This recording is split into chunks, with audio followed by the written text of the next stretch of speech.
To Alan for the latest on Nicholas. Hey there, Alan. Partner, I was wondering where the other half of the interview went. I guess we're gonna have to go online to see it, but it was all about how they fly into the storms. I was really curious about the turbulence that they feel. Those answers on the website. Tropical storm Nicholas, you see all of the rain to the north and east of center of this storm. It's now north of where this icon is, moving northeast at 12 miles per hour. It's a 65 mile per hour tropical storm. Gusts are up to 75 miles per hour, and it's about 60 to 70 miles south of where I think eventually it's going to move ashore near Matagorda Bay, Port O'Connor, and that's where we've got our Bill Churchwell posted. The Hurricane Center's cone has this at 1 a.m. moving into that part of the Middle Texas Gulf Coast. We're thinking this is going to be more of an 8 to 9 p.m. landfall when it does move in. After that, it'll fall apart and weaken in southeastern Texas, but a big flood threat there as well as into Louisiana by Wednesday, Thursday of this week. We still do have some watches and warnings posted. Tropical storm warnings remain in effect for everyone shaded in red. A hurricane watch, meaning hurricane conditions are possible but not expected within the next 48 hours, and that's because of the gusts with this storm. 75 mile per hour gusts, that could translate into some of these locations, and that's why the hurricane watch is posted. Flash flood watches, we've seen these get canceled in San Pat and Oasis and points to the south. Still do have some flash flood watches in effect till 7 o'clock tomorrow morning in Refugio and Aransas counties. The storm surge, like Joe was talking about,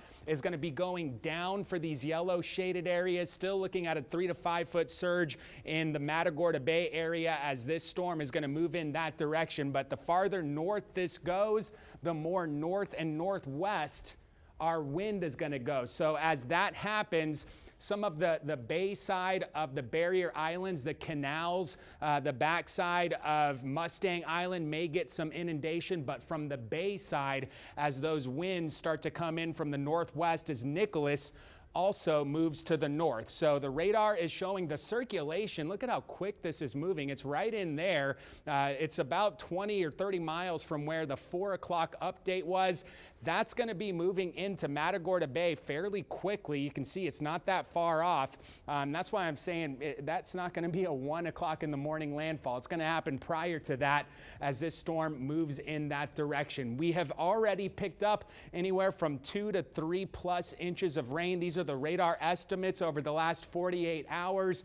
This is just today, over 2 inches at the airport, 1 1/3 inches over in Rockport and in Alice, over 1 inch in Falfurrias. We're going to add to that a little bit tonight, but it's only going to be sporadic rain moving in from the north around the backside of Nicholas. Still could get another 1 or 2 inches closer to Copano or San Antonio Bays. That's why those flash flood watches remain in effect in those locations. Winds right now, this is real-time data, up to 32 miles per hour sustained, and those are gusting to tropical storm force on coastal locations, including where our Bill Churchwell is. He's up again closer to where the center of this is going to be going, near Matagorda Bay. We are expecting low-end tropical storm force conditions for the yellow and orange shades in the viewing area. The mid to higher range tropical storm force winds will again be focused along the Matagorda Bay area. We still could see a few wraparound showers. You see how the simulated radar's dotting the area. Those will move in from the north and west tonight. Tomorrow, going to be much improved. I think tomorrow's going to be a fairly nice day. Highs are going to get into the low 90s. A few passing clouds. Look at the wind contours out of the north and west. That's going to drop humidity a little bit.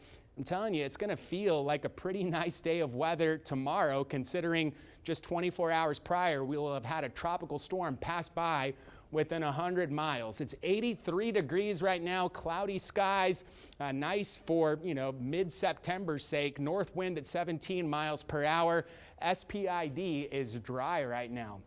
Overnight, we'll have a little bit of a chance for rain through about midnight. That rain chance goes down overnight, low 70s, a little breezy, 10 to 20 mile per hour west to northwesterly winds. Tomorrow, I've got an 8 on the Allenometer. It's going to be, again, pleasant with that little drop in humidity, low 90s, close to seasonal average, and we'll carry a westerly breeze tomorrow, about 10 to 20 miles per hour. High temperatures in the mid to low 90s across the area. If you're going to the beach, keep in mind that the rip current risk is still going to be high. The waters may still be a little bit rough, but the coastal flood threat going to be going down with that northwest wind at 15 to 25 knots. The 7-day forecast looks fairly quiet.